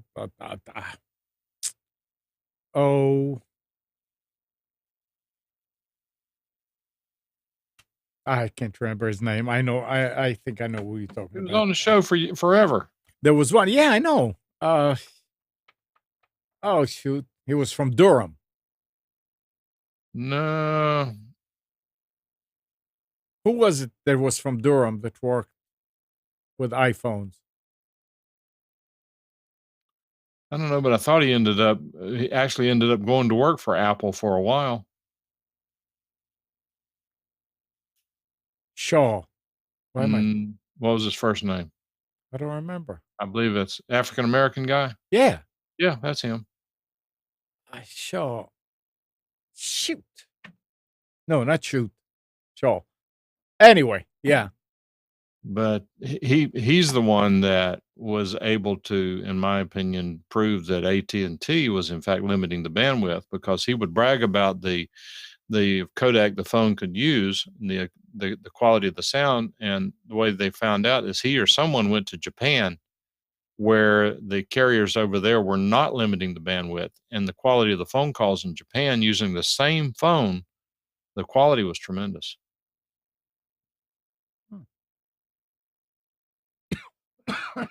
It'll come to you. Anyway. Um oh yeah, I'll think about I'll think. Let me ask you a question. Pair 'em. Pair 'em, there you go. Yeah, pair 'em. I told you it'd come to you. I always enjoyed talking to him. Yep. He's passionate about what he was doing. Anyway, Anyway, you were starting. Prop, Proposition 65 warnings in California. What is How, Proposition how 65? often do you read those when you're getting ready to buy a product or when you're getting ready to use one? And let me ask you this. What California products would you buy if you were to decide not to buy anyone with those warnings? Californians do read these things, some of them, I I don't guess. believe it. Everything you read's got a warning on it. Yeah, of course, but what is that 65? Proposition. That's I don't Oh, know. That's right. oh, you're just making a yeah. No, p65warnings.ca.gov. There's a website that talks about cancer and reproductive harm to all of these products.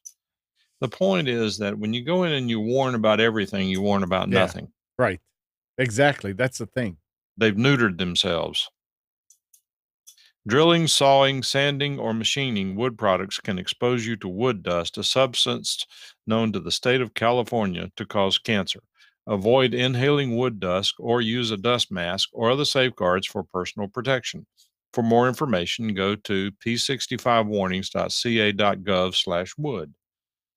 Okay, if you're working around wood and you don't know that, you shouldn't be working around things with fast moving blades. And even then the warning here is benign because it says avoid inhaling wood Yeah. dust Mhm. or use a dust mask. Okay. The dust mask, I'm making these numbers up because I don't remember what they are, but the dust mask is only effective down to about 50 microns, and a lot of these dust particles are 10 microns. They go right through that mask. You think you're getting protection from it, and you're not. To get total protection from it, you'd have to wear a spacesuit. Yeah, I mean, if I don't know what happens in wood shops where they do it all day long, and even there, I mean, they may have filters in on the floor and all that because On the ceiling. wherever.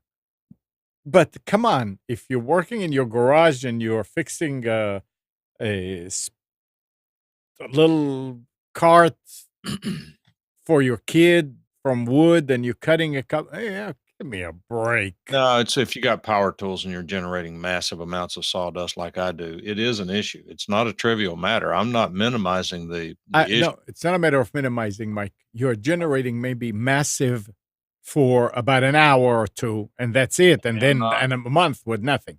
I'm telling you, I'm just telling you right now that when I go out there and I'll say, "Well, I'm just going to sand a little bit," Yeah. no, I walk in and I start coughing and gagging. Maybe it's psychological. I don't know. Is It's not good to inhale that stuff. I No, will tell it's you, I not. agree to that. But is your whole garage, everything in the garage has a layer Co- of covered, really? covered. Well, shame on you. So no, I've gotten a lot better about it because I've improved on my dust collection stuff, which I'm still learning, and I'm Yeah. improving on my dust collection stuff, and it will continue to get better. But I'll probably have to get an air recirculator. But it's the dust goes everywhere. I mean, I have throat problems anyway, and this doesn't help. See And I what agree with Arnie and Gene. Do not breathe outdoor air or indoor air. Both are very dangerous. And stay away from dihydrous monoxide too. Too much of it'll kill you. So let's see. Let's go. Dihydrogen monoxide, whatever the H2O is. Yeah. Oh, Um. Amazon. Yeah, I don't know what's going on. In fact, I'd like somebody to check theirs to if you have Prime. I do. Well, you're on the air though. I would like somebody to log in, find an item that is, if you're in our area or anywhere, and click on that item. Says free delivery Prime in 2 days. Mhm. Order now to get by Monday, September 24th. Every one of my Prime listings says that. Wow. They're going to blame it on the hurricane. I don't know. I mean, if I had a Wilmington IP address or Wilmington address, I guess on my account, I could sort of see that. Yeah, no, there's But no reason for that. well, I don't know. I'm just wondering if it's a Do they? something that is Are you intentional. are you looking at one? I am not right now, but I I'm can. wondering. Don't they also have like next day? What does that say? Well, I didn't try it because I'm scared I'll click on the wrong No, I thing. mean you have to click on order now in order to get it. But I'm wondering what it says because I'm going to look and see. you Let's don't see. need They to. may have updated it since then. So if I go in here and I look at Bosch Click Change 3-piece self-centering drill bits, Mhm. and it's Prime, Amazon Choice. Save 20%, free delivery by Monday, September 24th. Okay, and if you click on it to add it, Add it Add to and cart. go to the cart. Proceed to checkout. Yep. Now what does it say there? I'm still clicking. That's interesting. I'm still clicking. All right. So if the first item says Monday, September 24th, And free 2 day shipping. that's the fastest. There's nothing else offered. Oh, okay. Never mind. Go to your cart and remove it. Yeah, Ah, what that's in the heck interesting. is I'll this? try it after the show. I can't log in here. So I Mm. want to delete this. I like what Arne Carl said. An Amazon day is much longer. Well, I will tell you though, in most cases, when they send me a notice that says your shipment has been delayed, Yeah. 80% of the time they go ahead and deliver it on time. I really do buy too much from Amazon. I'm Yep. looking at my list. Oh no, this is stuff that I looked at. I didn't think I'd gotten that in. Okay, I'm better off. I'm wondering if it's because we're in the air in North Carolina. Well, that's Somebody, why I was hoping somebody else would yeah, look at somebody theirs. outside, because Gene says it says the same thing for golf balls. Um, so it'll be interesting to see what people in other parts of the country get. Yeah. And by the way, and I mean,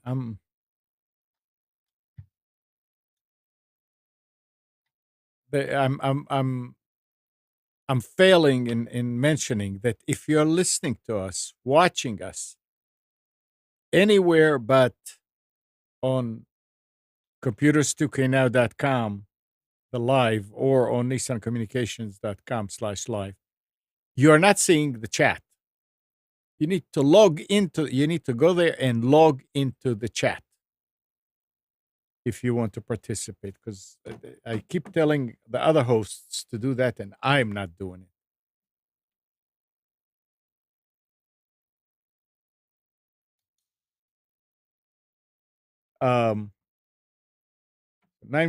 919-518-9773, Computers 2K Voice on Skype. 4 major U.S. carriers, AT&T, Sprint, T-Mobile, and Verizon, are joining forces to launch a single sign-on service for smartphones. The service, called Project Verify, authenticates app logins so that users don't need to memorize password for their apps. The companies say their solution verifies users through their phone number, phone account type, SIM card details, IP address, and account tenure. Essentially, your phone serves as the verification method with details that are hard to spoof. Users have to manually grant apps permission to use Verify, and it works similarly to how you might log into some services through Gmail or Facebook instead of using a unique account password. Now, of course, these apps also have to choose to work with Verify, and the program hasn't listed any partners or when it intends to launch. It can serve as your two-factor authentication method too, instead of an emailed or texted code that can be intercepted. Users might not be totally safe if their phone is stolen. The Verify program automatically logs user in, so so long as they have access to their phone's home screen and apps. That's that's a step in the right direction. As far as being safe, I mean, if I lose my phone and I report it, they should be able to say no, this one doesn't work anymore. And they should have the network set up in a way that will send that information to all the apps and say don't don't use it with that. Now, I wonder how it works if your phone gets stolen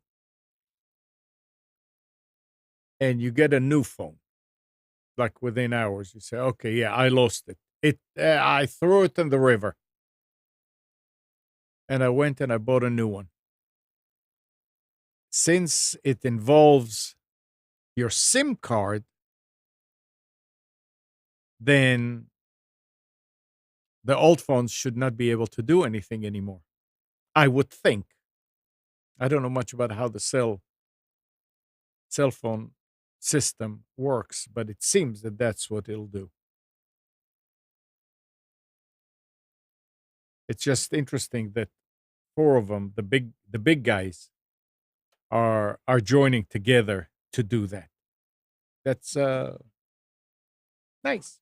And Mike, you were talking about Verizon. You were talking about how you got the price with AT&T to come back down. Did I tell you about what happened with Verizon When? with data? I mean, Hannah was out of town.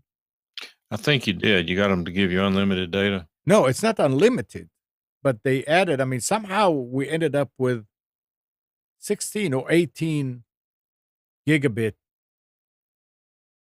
a month. They said they would give us 8 gig extra, but every time I look at it, it starts at 18, I think, and goes down. And guess what? 18 We don't what? choose more. I What? mean, we've got 10 from among 5 people. We have that 18 for a year. They said they'll give us the 8 gig extra for 3 people. Wow.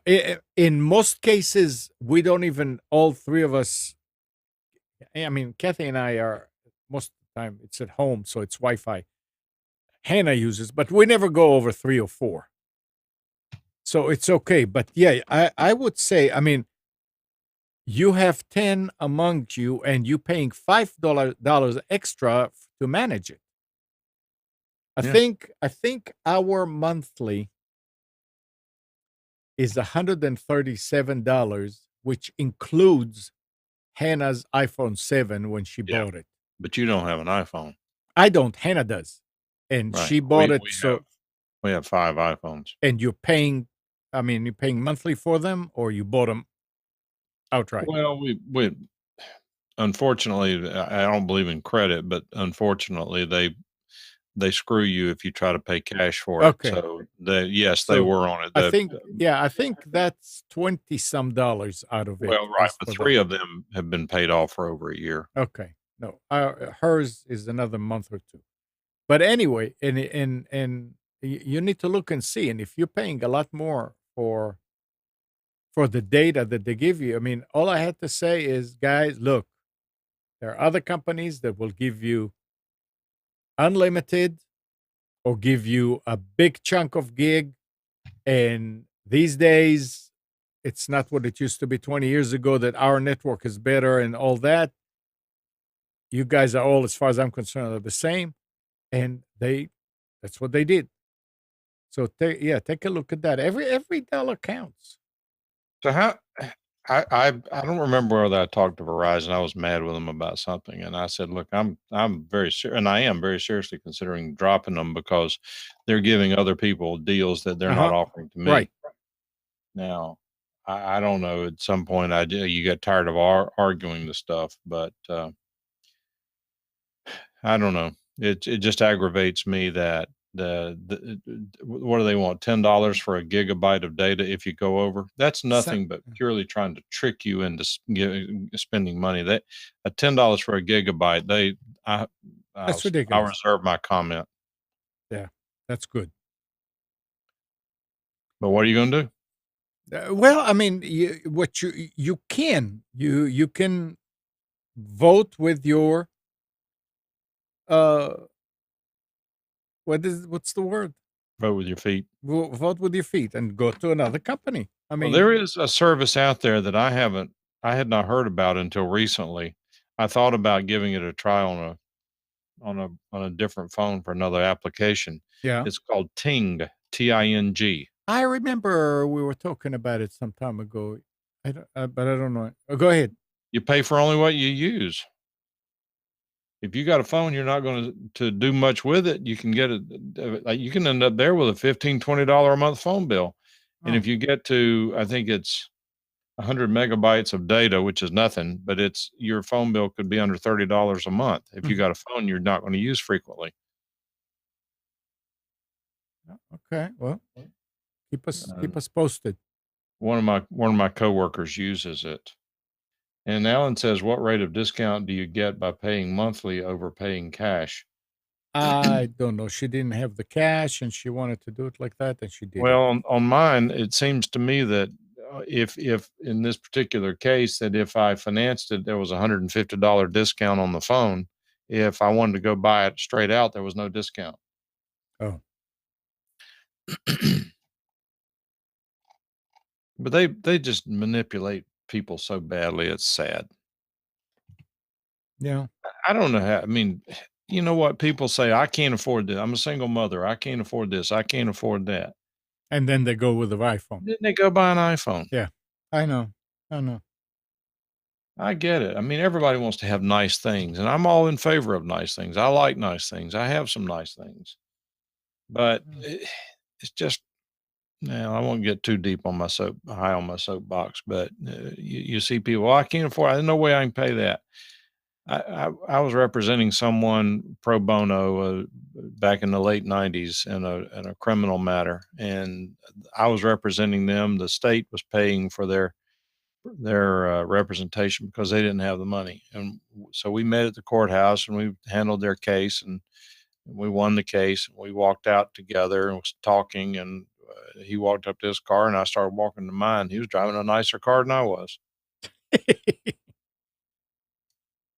Yeah, well, very, very. I mean, this is like when I went to apply for Social Security when the So time and we had a situation recently where an elderly friend of ours was complaining about how much she was paying for her cell phone. She went to AT&T and they told her that if she would switch from Verizon to AT&T, they would give her an iPhone. yeah, Yeah, I told her that. I mean, this woman, she's over 90 years old, but she's sharp as a tack. Her mind is all there. And when my wife told me about it, I said, "Nope, not happening. Not going to do it." I said, "They don't do that. It's just too much money. They'll never get their money back at that rate." And she she posted in chat said that she misunderstood her deal. The salesman lied to her. Rosa has her name and all the details. Yet AT&T honored it because of her age. wow. So, and I will tell you this: a lot of people would look at the lady and say, "Well, her age, her mind is slipping." But I will tell you this: her mind is not slipping. And she used to be in the business, used to work in government, and she used to be in the business of resolving government problems for individuals. She's sharp as a tack. Yeah, well, but when they start scamming you, It would be interesting to know whether that is an AT&T authorized reseller or whether it was AT&T direct, because I'm convinced that she is correct, that someone blatantly lied to her, mm. probably because of her age, trying to take advantage of her. That would be my guess, not knowing anything. So, Mike, do you have any Bitcoin? I don't have Bitcoin. I've got Litecoin. The great crypto crash of 2018 looks more and more like one for the record book as virtual currencies plumbed new depths on last Wednesday. The MVIS Crypto Compare Digital Assets 10 Index extended its collapse from a January high to 80%. The tumble has now surpassed the NASDAQ Composite Index's 78% decline after the dot-com bubble burst in 2000. Like their predecessors during the internet stock boom, almost 2 decades ago, cryptocurrency investors who bet big on a seemingly revolutionary technology are suffering a painful reality check, particularly those in many secondary tokens, so called altcoins. So apparently, the cryptocurrency is losing value rapidly here. I don't know. I'm looking at the price that of the stuff that I have. It's been in the 50s for the past few months. I don't see any major decline recently. I haven't been following. I don't look at it. I wonder what happens with the big guys like Ethereum and I don't know, Bitcoin. but if they can say what they want. I have a friend who's dead into this stuff, Yeah, and they can say what they want about the crash, and it may turn out to be maybe they end up disappearing. But I will also tell you that if you look behind the scenes and see who is actually getting involved in manipulating and learning this stuff, you will see all the major banks. banks. Yeah, it's true. That's So true. if I lose it all, then I mean, I don't care. I mean, I put it in there to speculate it, and I wouldn't take it out right now for love or money. Well, all right. I've got one more story here that is, you know how we were talking about the GDPR and what's the EU is doing and all that. Mhm. European authorities are planning to slap internet companies like Google, Twitter, and Facebook with big fines if they don't take down extremist content. We heard that before, right? But Mhm. within 1 hour. I And mean, who's these gonna guys, find them? they're gonna. They're not saying what they're gonna find him. They're just gonna say they find Who is they? the European authorities. European government. Okay, Yeah, go the ahead. European. I'm I sorry, the missed EU. that. European Commission President Jean-Claude Juncker said in a speech Wednesday that the Commission is proposing a new rule as part of efforts to step up the block's security. He said that removing material within an hour is important because it's the critical window in which greatest damage is done. The EU's executive body says propaganda that prepares, incites, or glorifies acts of terrorism must be taken offline.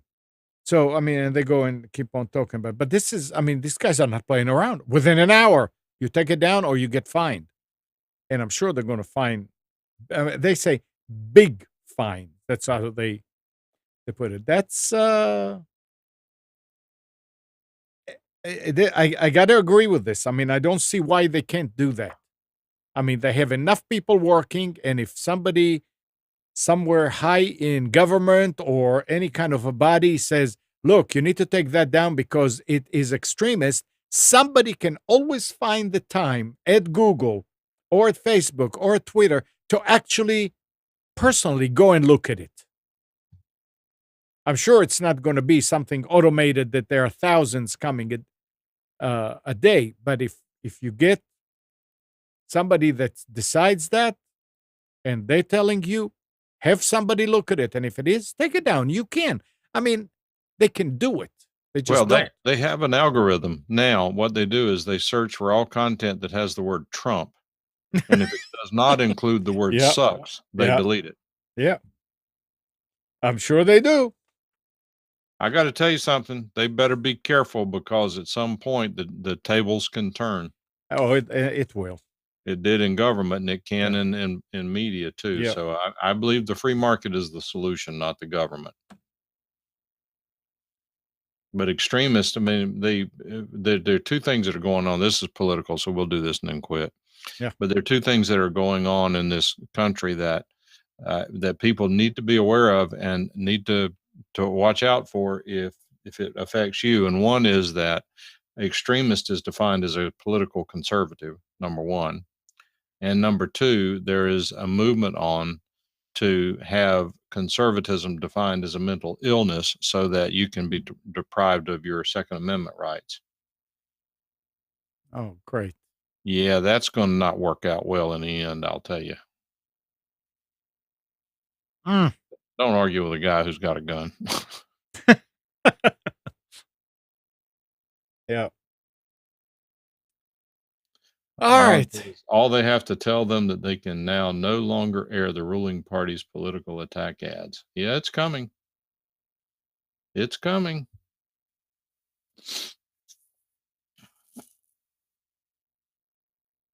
Well, Huh. M9, we made it through 2 hours. How'd that happen? We made it through 2 hours with a little bit of rain outside, just a little bit of, I mean, it's just like drizzles. Yeah, I But got my window open back here. mm, The company that does my air conditioner work's got my air conditioner so screwed up here. They've created that my room here, my junk room here, is a what they call a dump zone, and talking it's 63 degrees in here. talking about air conditioner, oversized air conditioners.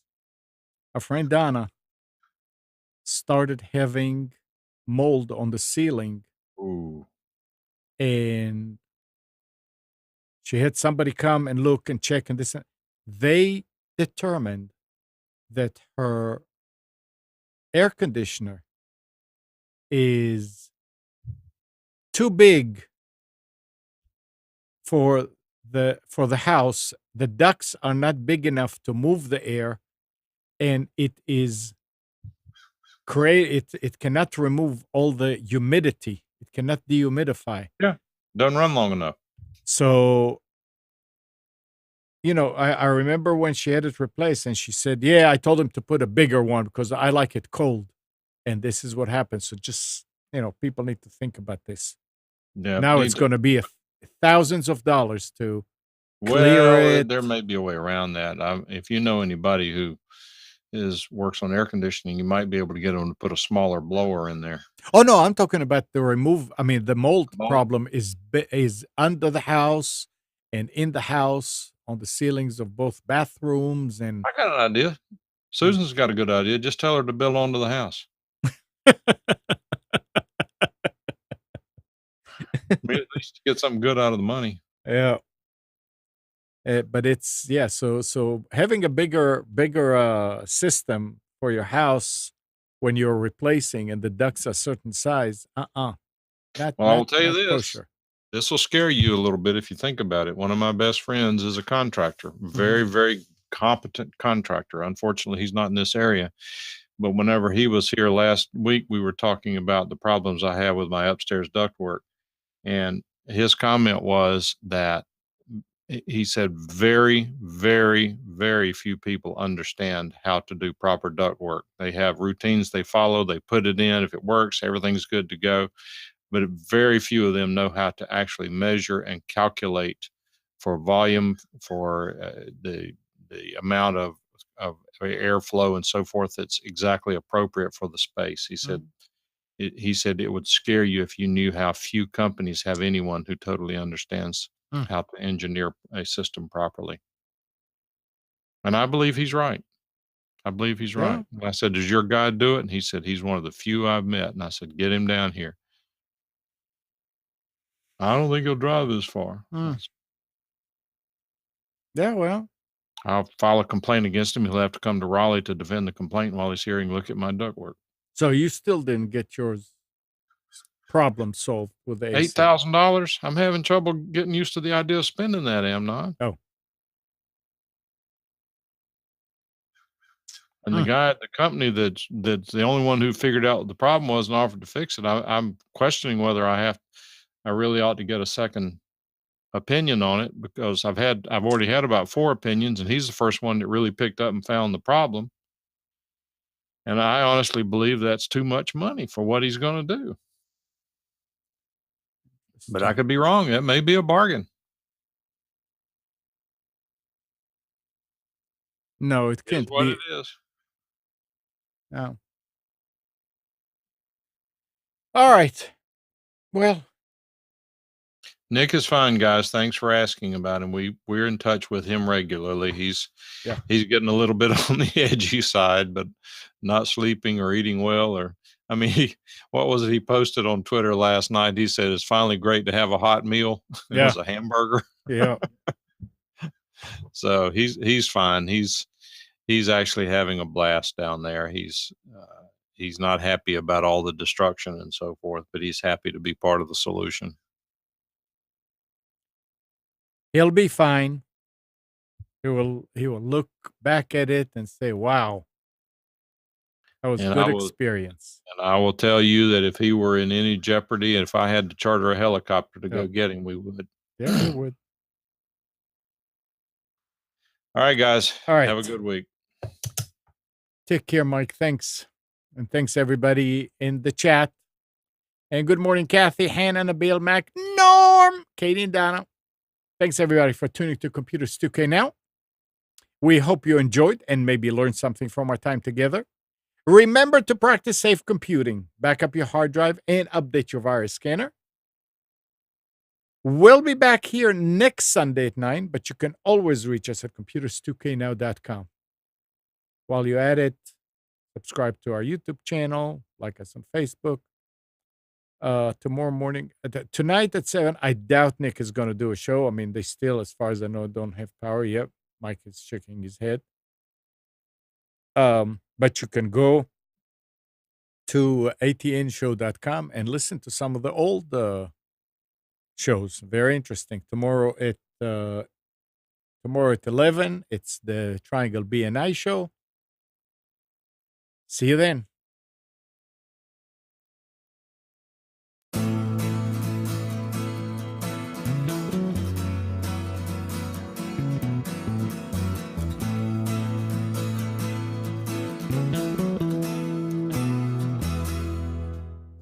You are tuned to the Nissan Communications Network. If you tuned in too late, you can always watch each program in its entirety or download an MP3 audio file of it in the archives section at nissancommunications.com. Don't forget to subscribe to our YouTube channel, follow us on Twitter, and like us on Facebook. Sponsored by Telestream's Wirecast software, StreamingGear.com, Carolina Apparel, and DeltaForce.net.